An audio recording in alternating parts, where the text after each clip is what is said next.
Hello there, good evening. You're welcome to News Tonight. My name is Kemini Amano. And I'm Patrick Stevenson. Coming up in the headlines for the evening. Now, another day, another military brutality as a military officer allegedly assaults a 30-year-old trader at an eatery in Medina. I'll bring you updates on this development. Also in our headlines, students of Amanjo MA Basic School in the West Municipality continue to sit on the bare floor to study, despite a promise by the Education Ministry to stop the practice immediately. Now, as President Nana Addo Dankwa Akufo-Addo prepares to deliver his second State of the Nation's address on Thursday, we focus on security and ask if anything has changed with the lawless MPP vigilante groups. And coming up in business, Deputy Minister of Energy says the report on the Ameri deal has not been abandoned. On E-Zone for tonight, we ask whether enough is being done to support the creatives industry, focusing on poets. We'll bring you some developments on that and many other stories we have lined up coming up shortly.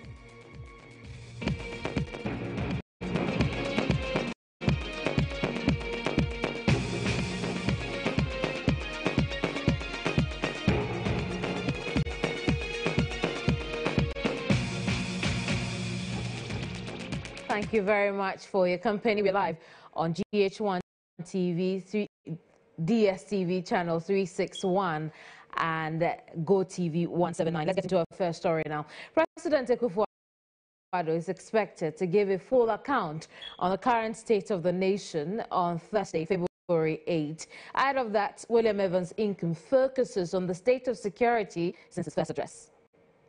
On February 22, 2017, President Akufo-Addo appeared before Parliament to deliver his first State of the Nation address. A thunderous applause greeted him from the majority side, as expected. For the opposition, the baptism of fire was visible. The Speaker minced no words, introducing the new head of state. Honorable members, we are honored to have in the House His Excellency Nana Addo Dankwa Akufo-Addo,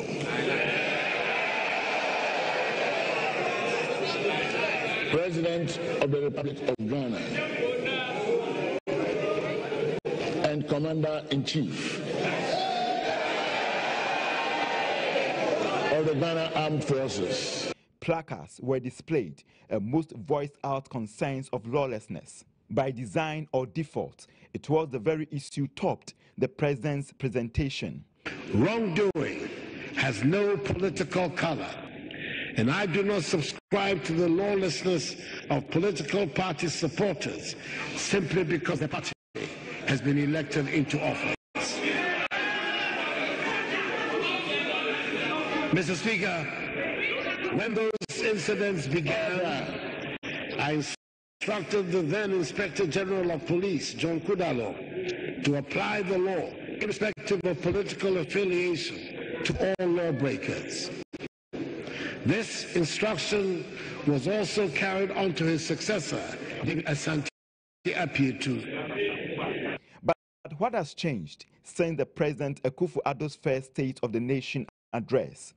Just a month after his condemnation of lawlessness, Delta Force, a pro-MPP vigilante group, attacked the newly appointed Ashanti Regional Security Coordinator.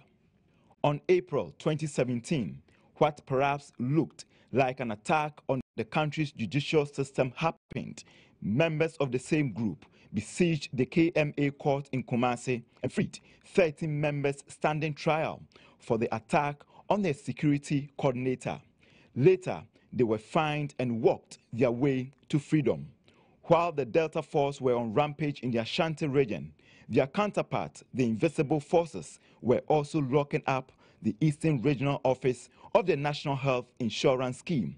Indeed, it was a year of lawlessness as their illegalities continued unabated.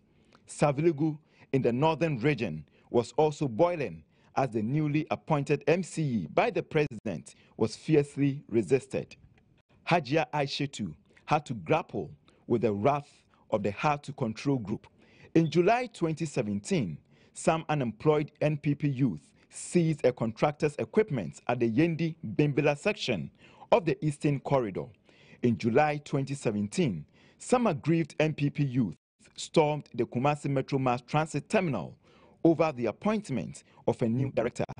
Then in October, the Burma Camp youth from the ruling party closed down the Northern Regional Office of the school feeding program. The lawlessness did not rest with 2017. On January 31st, another group affiliated to the MPP attacked the Upper West Region NADMO coordinator.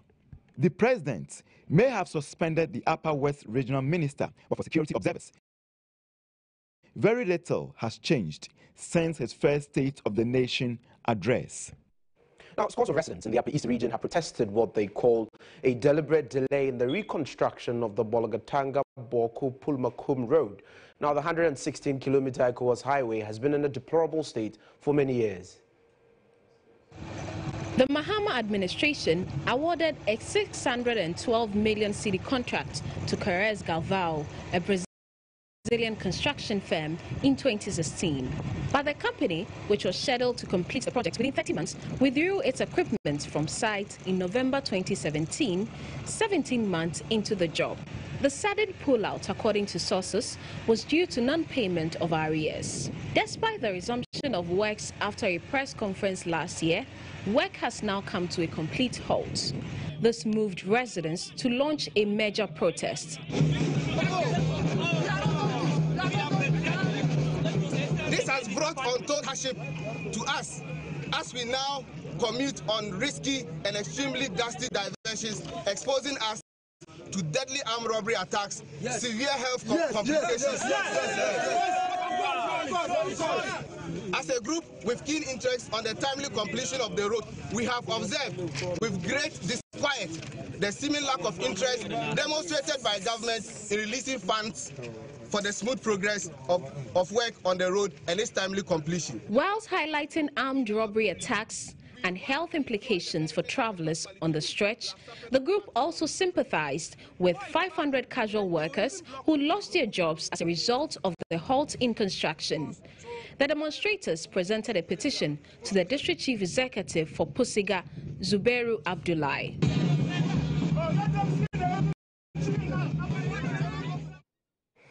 Now, the kindergarten of Akotoklugwa DA Primary School in the Eastern region is a time bomb waiting to explode. Deep cracks and loosely hanging beams have blanketed the building, leaving fears that it could soon cave in. Kujansa has this report. The Akotoklo DA School serves 4 communities in the Upper Menya Krobo district of the Eastern region.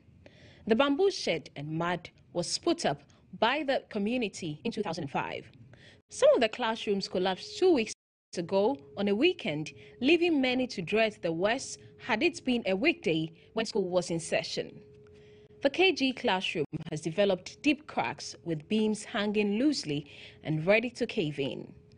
As if that is not enough, teachers and pupils battle snakes and other reptiles daily. We'll still do some more news on education. 5 schools from 2 regions are to benefit from a new initiative by the Foreign Affairs Ministry to support government's efforts at making teaching and learning more accessible.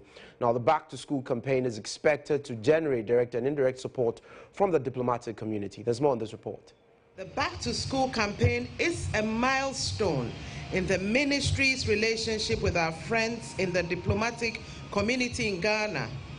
Clearly, education is considered to have a correlation with social and economic development, especially in contemporary times when the focus is now on the knowledge economy.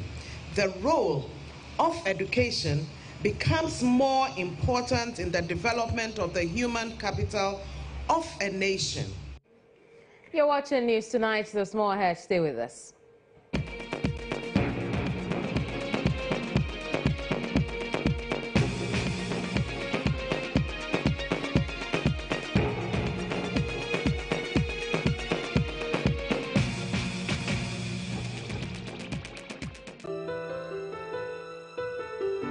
autistic children's dreams come true during Verna Mineral Water rebranding launch. Most of the times, people ignore such kids and they tag them as evil kids or they are cursed and all that, but that's not true. Putting a smile on every child's face, regardless of their condition, is a major responsibility of our society, and I am pleased to be a part of this today. In this life, the best thing you can do is to make someone else happy, or basically make people around you happy. Drinking and buying Verna mineral water, you help many people out there, like our beautiful sisters over here, and all the many people that Verna mineral water helps. Here we go. Purchase a bottle of the all-new, sleek and stylish Verna natural mineral water today and support a worthy cause. Verna mineral water, changing people's lives. Revitalize your body with Master T. Reduces stress, improves your sleep. Do you really want to keep your job? I try, sir, but always wake up feeling very tired. Don't you drink Master Tea? Master Tea. Master Tea is a food supplement formulated to improve sleep, reduce stress, relax muscles, invigorate the body for good health and vitality, giving you a fresh start for the day. We love Master Tea. Now available at all pharmacies, filling station shops and shopping centers nationwide. Contact Medimosis in Accra, Kumasi, Tema and Strazako. Master Tea, another quality product from Medimosis, not suitable for pregnant women and lactating mothers. Master Tea invigorates the body for good health and vitality.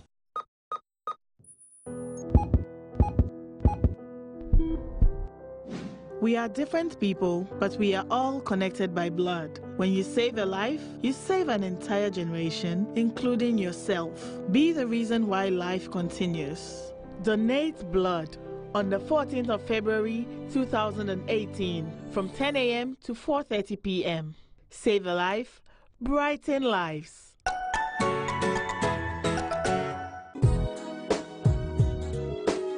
Because of my taste, I'm trusted amongst them all. Others say I taste good amongst them all.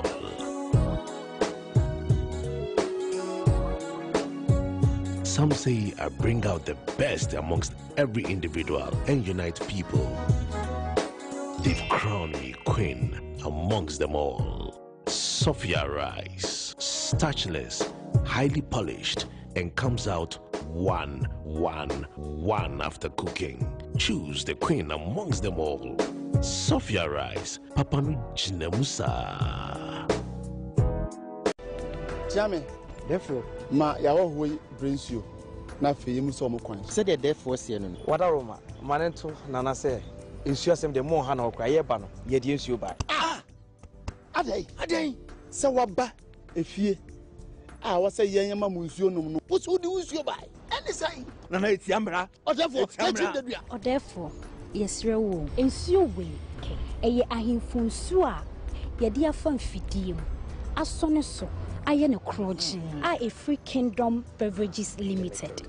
King's Drinking Water. Bye ma. Nsuo na de. Dampa. King's Drinking Water. Anya na King's Drinking Water. Ahifusio dede.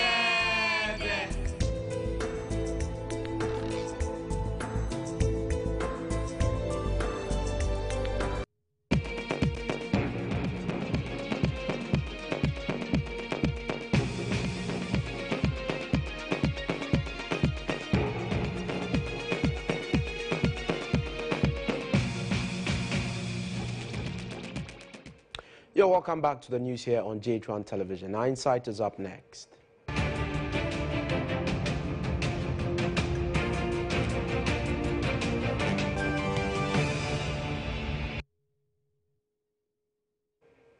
Now, education appears to be our focus for the evening. It's been 2 weeks since the Ministry of Education promised to provide furniture to the Omanjo MA Basic School in the Ghana West municipality. Now, officials of the ministry visited the school and made a number of promises after GHOne News' report exposed the pathetic state of that particular institution. Here's a report of that. Nothing has changed since GHOne News' first report on the sorry state of the Omanjo MA School 3 weeks ago. Yet, the Ministry of Education had promised to deal with the situation in the shortest possible time. Yeah, this is a very serious situation in Greater Accra, in Accra metropolitan area.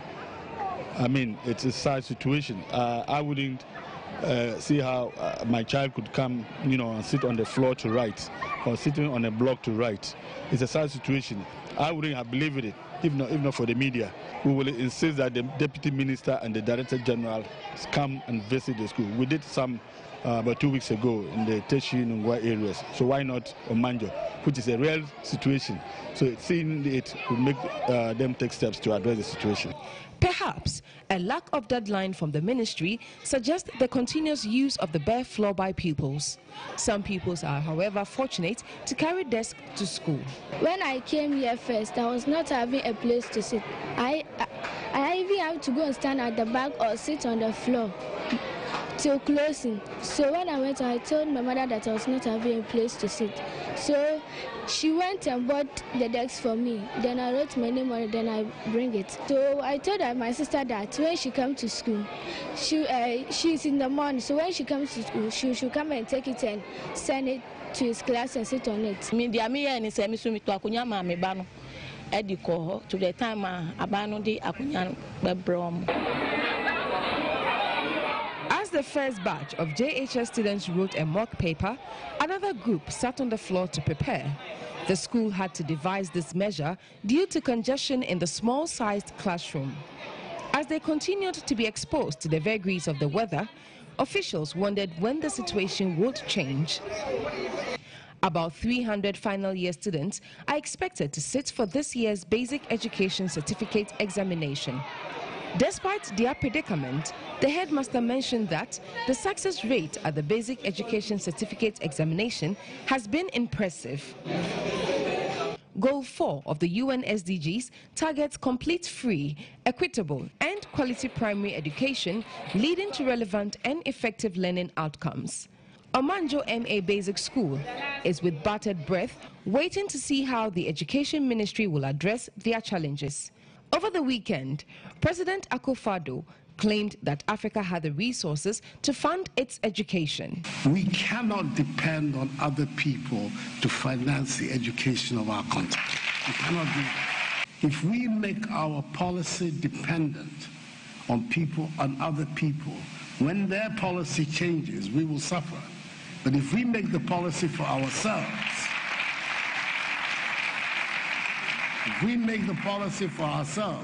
then it means that at all times we'll be in control of our own destiny. And the monies, are they available in the continent? Yes, they are. They are in abundance. Many who continue to highlight the growing deterioration and absence of teaching and learning materials in basic school have cast doubt on the president's comments. Della Michelle, GHOne News. Well, and so to give us some reactions to this, we have been joined over the phone lines by the former Director General of the Ghana Education Service and the person of Mr. Charles Aheto Chega. Sir, good evening and thank you for joining us. Good evening and thank you for calling me. So we have schools today, at the basic level that are inside of the Greater Accra region. Hello? That appear to be struggling with resources. You have been at the helm of affairs of the Ghana Education Service. How did we get here? Good evening to your listeners and viewers. Interestingly, we have gotten to where we are after so many years of neglect and probably inadequate resourcing of education. So I think that is the simplest way to put it. Well, and so now you have a case where the institution which you headed formerly paid a courtesy call on this particular school, made commitments, and 2 weeks down the line, the school is writing exams. These commitments have not been fulfilled. I mean, what is the thinking of the Ghana Education Service around something like this during these times?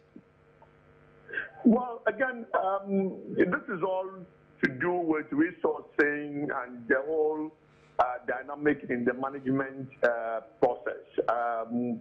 So it gets very, very, very complicated. You know, at the district level, there is a certain expectation that assemblies will support in terms of the provision of some basic amenities for schools that are within their jurisdiction.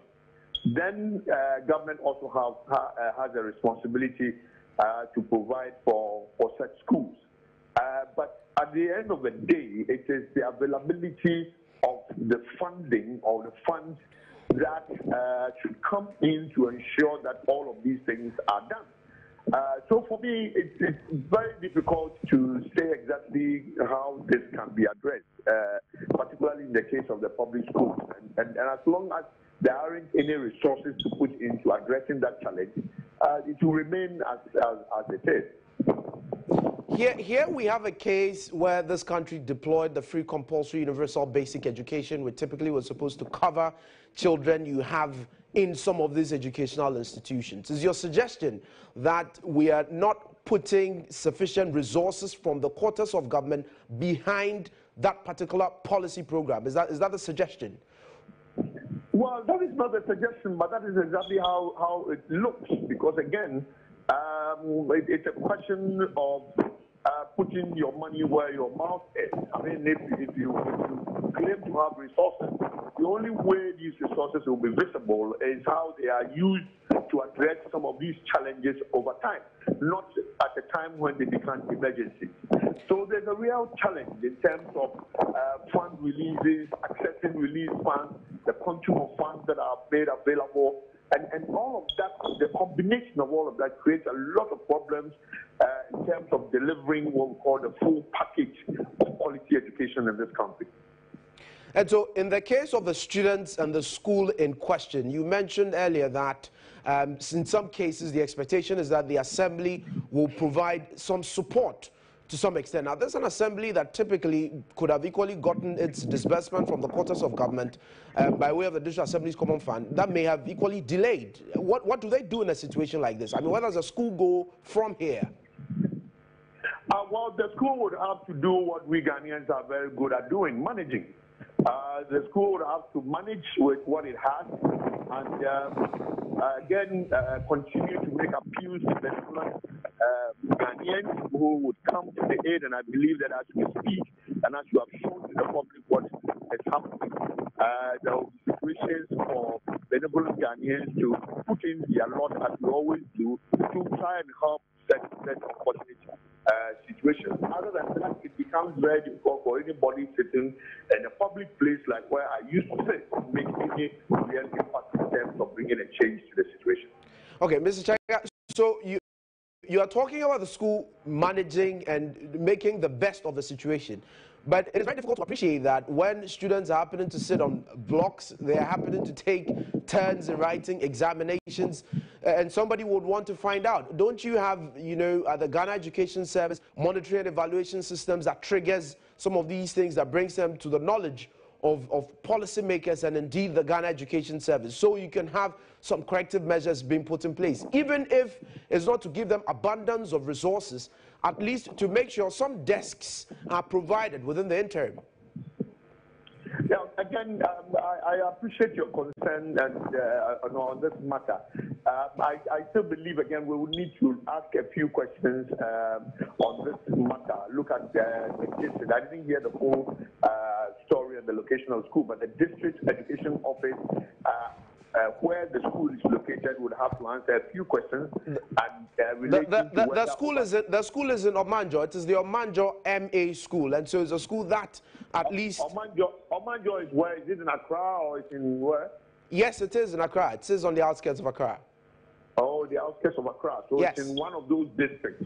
So again, the district education office would have to find out if they have ever received allocations of desks And if the district office has debt that it has not distributed, it should certainly take immediate action to provide. Just to give you a background on this, sir. So 2 weeks ago, some representatives from the ministry, from the Ghana Education Service, visited the school, saw the deplorable state in which infrastructure was, and committed to making provisions to that particular school. 2 weeks down the line, that has not happened, and you have the school taking exams now, and it looks like the situation, as far as the students are concerned, is worsening.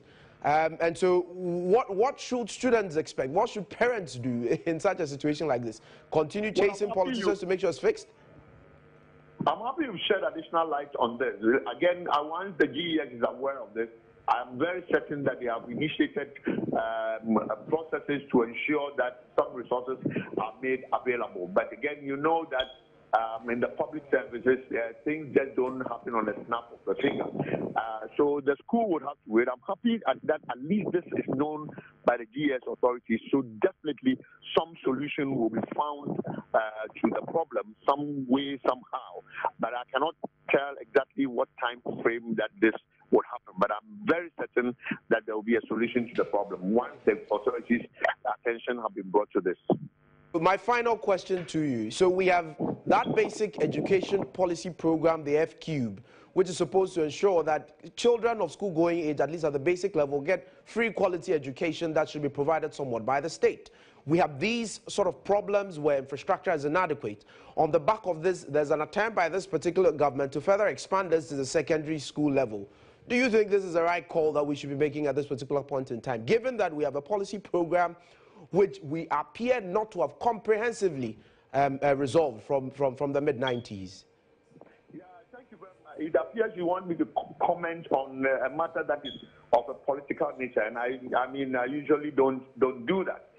Because I expect that any political party that is very serious about what it wants to do would have done enough study about the context that it wants to address to know exactly where the situations are. So I do not want to comment on this. It is purely political. But I say that I believe that once these things are raised for the attention of government, attention will be paid to it, and some resources will be made available to address these concerns. And that solution can only come with resources from government, or unless our own benevolent Ghanaians decide to put out some resources to address the situation for the school in that community.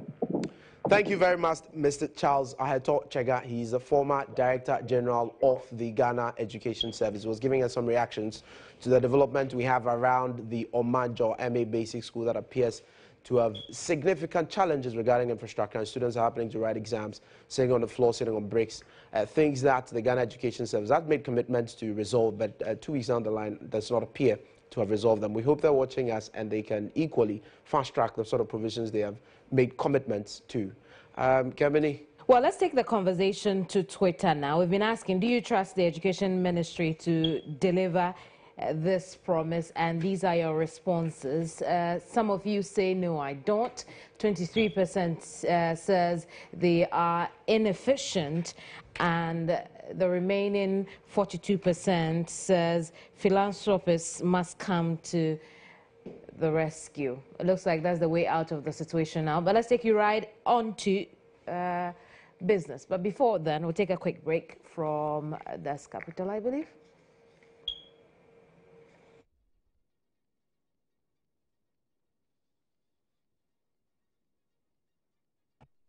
Business Brief is brought to you by Dusk Capital. We see a millionaire in you.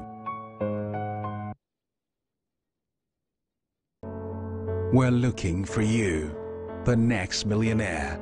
We know of your stressful routine. From those 12-hour flights across the Atlantic to your hustle through traffic every day. From burning the midnight oil to that laptop that never sleeps. We know where you are in life, and we know where you want to go. Let us take you there. Thinking investment?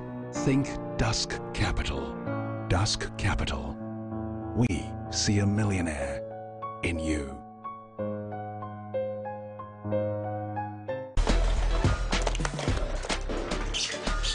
Henry, what is What's wrong with you and your laptop? It is not working. Hey. What at all is going on in this house? Your son's laptop is not working and my phone.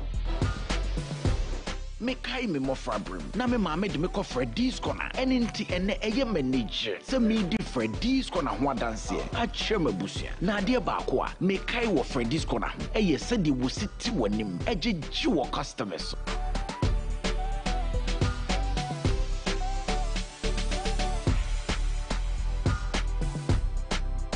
Se eba mobile phone, eba laptop papa, camera papa ni PlayStation a Freddy's corner aha ene wo. Se ko ba to mobile phone say, o camera say, o laptop say and a PlayStation. Me ha ho bra.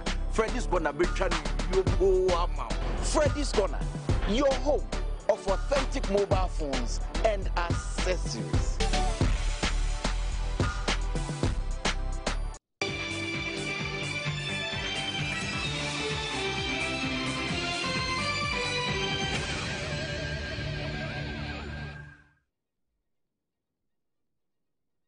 So we're grateful that you chose us. It's now time for us to bring you some updates from our world of business. And we straight away touch on petroleum matters as consumers of petroleum products are now paying more for fuel at the pumps. Well, at least they're paying some 2% more than what they used to pay. The increment, the second this year, has incurred the wrath of the Chamber of Petroleum Consumers. The group plans to hit the streets in protest of the increment.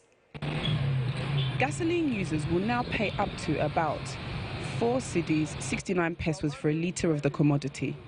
Diesel users are likely to pay some 4 cedis, 67 pesos at the fuel stations. The increment is the second since the beginning of the year. It translates into a total of 6% increase in the price of fuel at the pump as oil prices continue to see a steady rise, a source of worry to buyers. I'm expecting them to abide by those regulations. Currently, as I was checking, I just even noticed that they've even increased it to 4.67 from 4.6 to 4.63.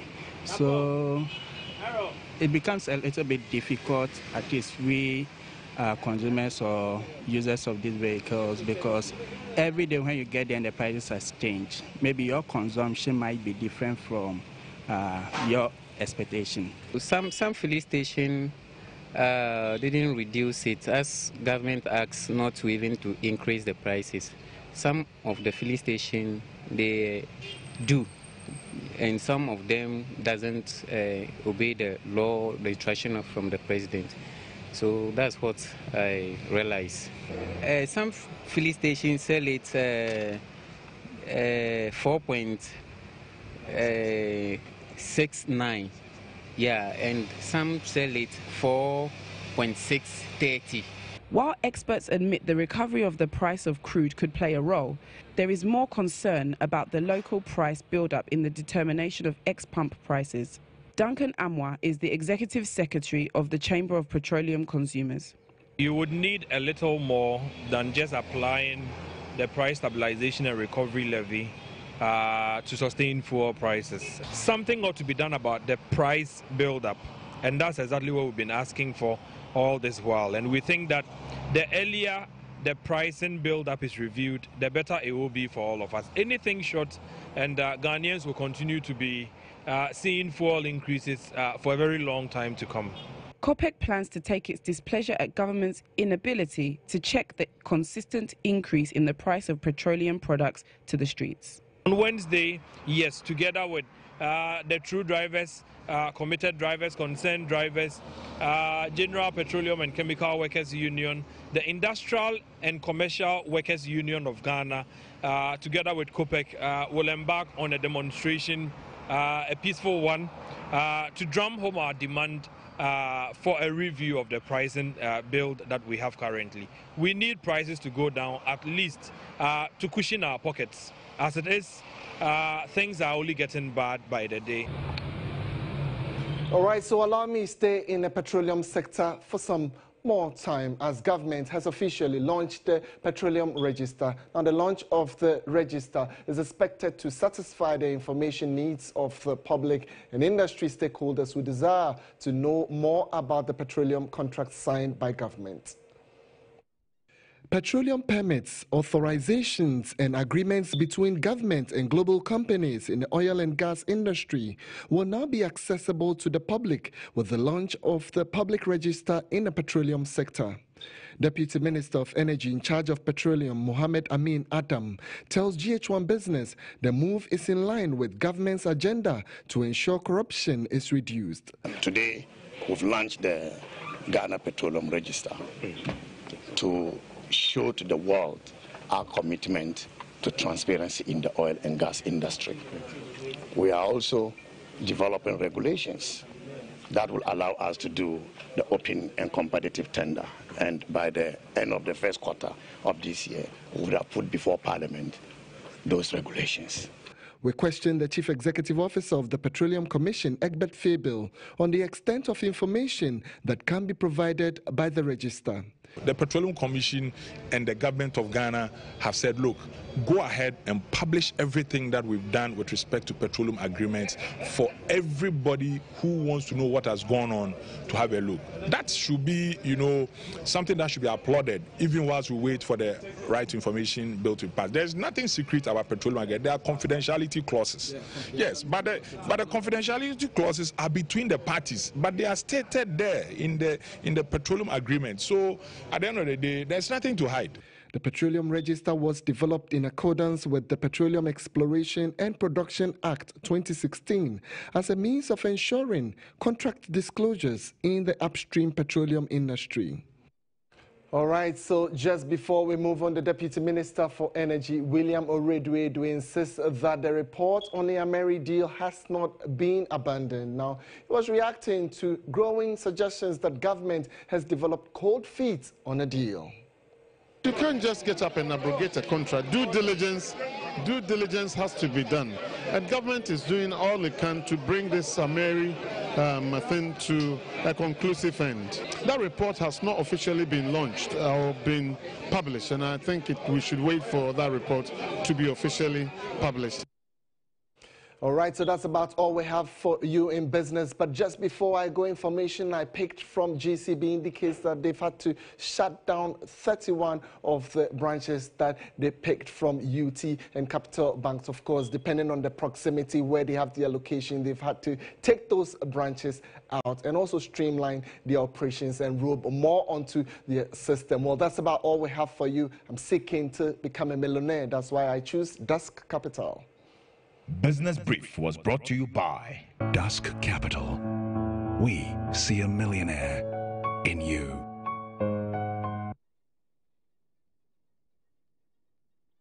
We'll let you know in subsequent broadcasts how that translates into job losses. But right now, let's talk about military brutality.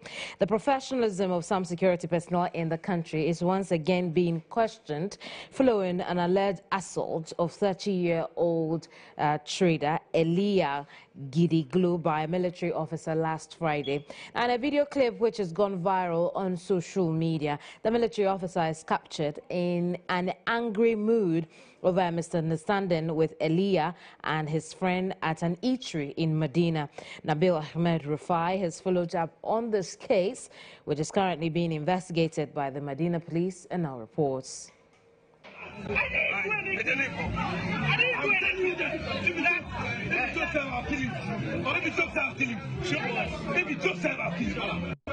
This military officer captured in the amateur video clip is alleged to have assaulted a taxi driver who had gone to eat at a food joint in Medina last week Friday. Elia Gidiglo, who was also allegedly beaten by the same military officer, narrates how it all happened. With the footage you saw, that was where he was telling me, you wound me. And I was like, how did I do it? How did I do it? He's taking me to the next police station. And I was like, for what? So I was just exchanging words with him whilst he was dragging me and all. The next thing I could see, he just pushed me in the truck they brought and started beating me at the back of it. He really beat me. He was beating me anyhow at the back of the truck. And the next thing I could see again, he realized he had a knife on him. You know ladies. So the ladies around were shouting. We're like, why are you doing all this? According to Elia, 6 of his other friends who rushed to the scene to help were also manhandled by the military officer. They were later taken to the Medina police station and detained when a police officer got to the scene. Godwin Brimpon is one of the 6 men detained. When we go to the police station, the military man with the wounds on him went straight to the counter saying that one of our guys was with an arm, and then he tried disarming him, and then we came to hold him, and we distracted him from retrieving the side arm, which is. So the police then charged us with 2 counts, obstructing an officer on duty and assaulting an officer.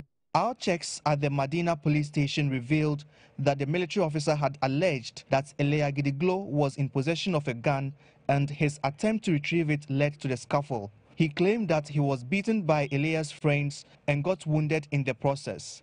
The police said they detained the 6 men based on this, but their preliminary investigations revealed that he had not been truthful in his statement, so they bailed them the same day pending further investigations.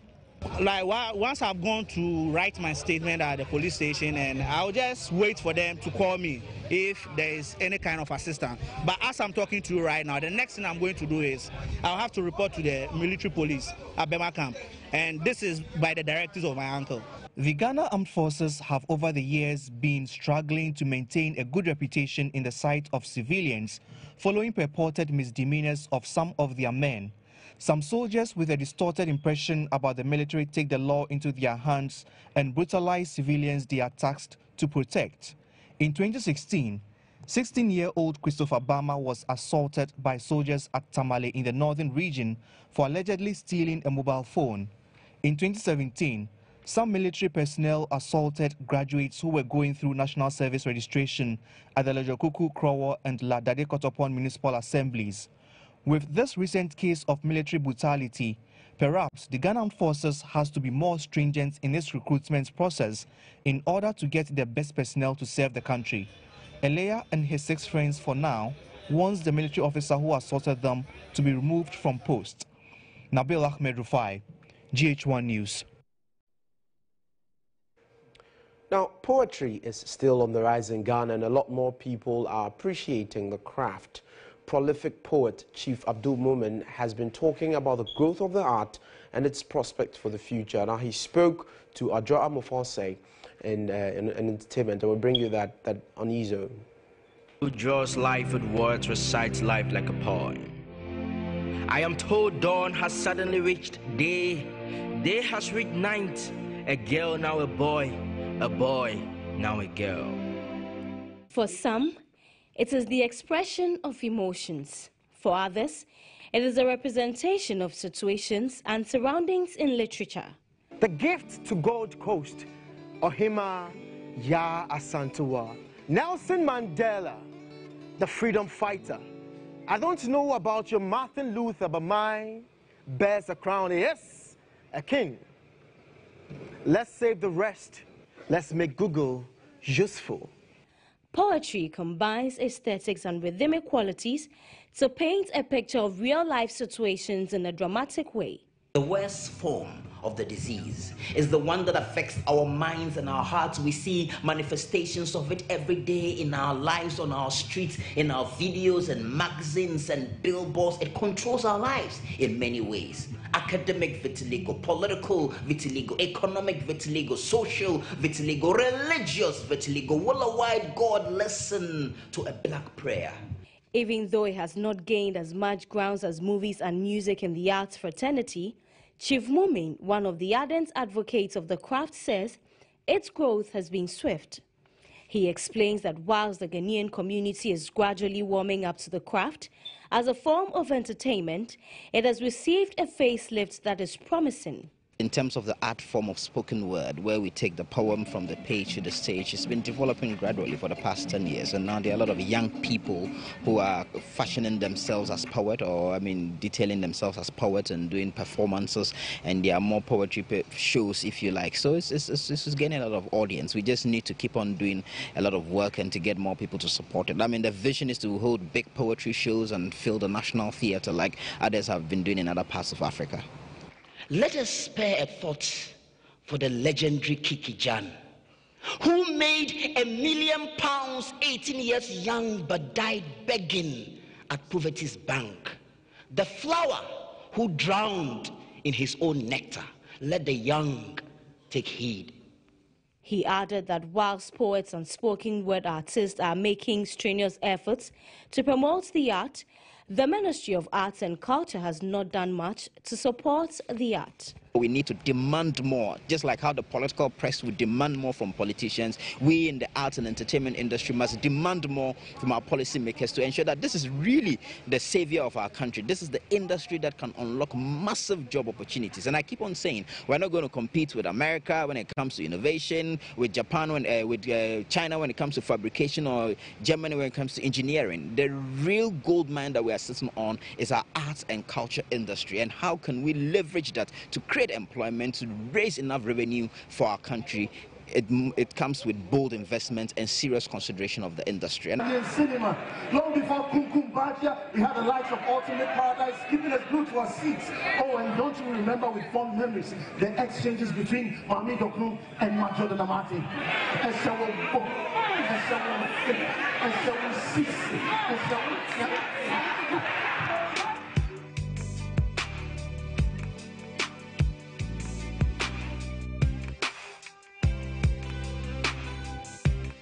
Shirley, Frida, Na, Adra, and Rachel coming over? What to do? No worries. Serve your girls with a 1.5-liter Coca-Cola value pack for 8 Ghana cedis only. Recommended retail price. Now available in 0 sugar.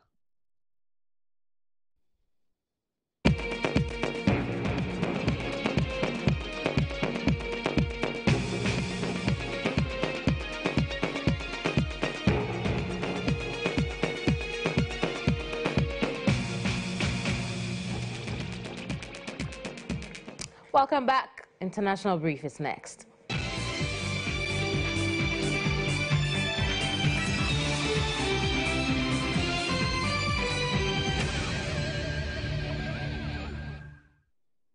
Now, South Africa's Cape Town city says day zero, the day the city is expected to run out of water, has been moved from April 16 to midday due to a decline in agricultural usage. A severe drought has forced the city's municipality to drastically limit water consumption for residents. If taps are turned off, it would make Cape Town the first major city in the world to run dry.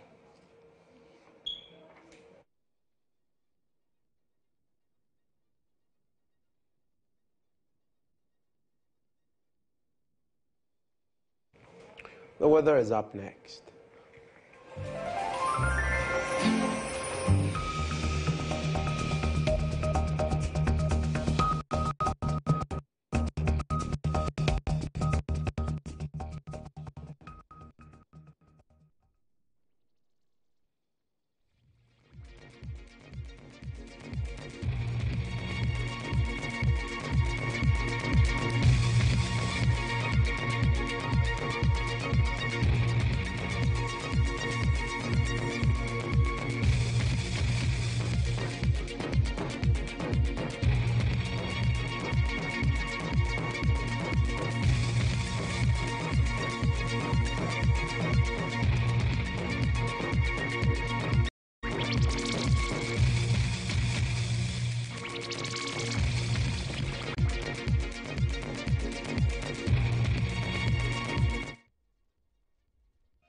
Pest-free life.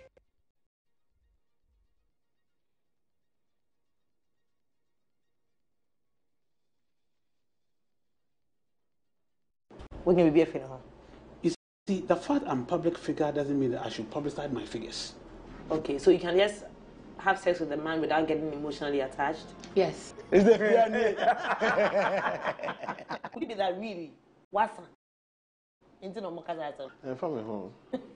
And I wrap your heaven. Into no for 5 women in answer your abende. Because eventually it will bow down to gravity. Yes, it the whole Ghana footballer will tula. What's some way, Jan? We knew some what bene. And question person beside say, Messi no one to hey. Don't you feel say Bianca? you come separate ways. Now we find another. I don't want to marry again. Okay. Let me say me kwa ware no be ma aba come to me. Na ma sorry na ma kwa ye aduane. Weekend na ma sesa na drop so ne ne ma na ma kosi. Hey, me grace obabo. Could be say what pedum basema ma afi. What training ho akomu ama. You're losing your mind. It could be that. Mommy, you ain't say that. Into more than. Hey, I should be here, Benny.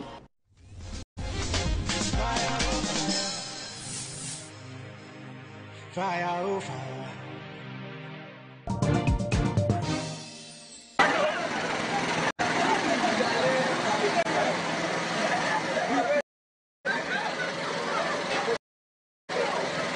A lot goes on around us every day. Sometimes visual news outlets cannot capture it the very second it happens. But you have a phone that has a camera, so you have the power. Give us your account of the most depressing and interesting stories in your community. When it happens and you're there, you report it to 0551 433 055. When you see something, say something. Share it on 055 143 3055.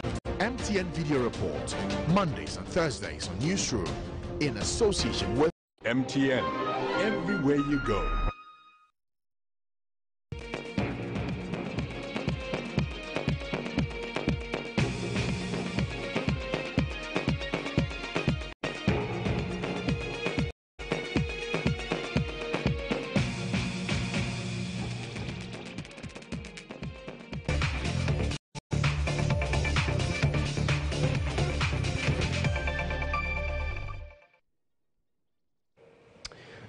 Now, for the lovers of football, there were exciting results in the English Premier League over the weekend, and we'll bring you some synopsis of these.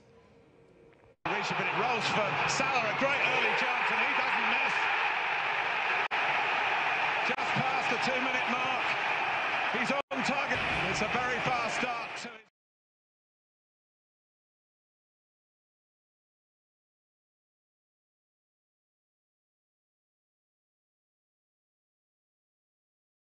Harrison comes Wanyama.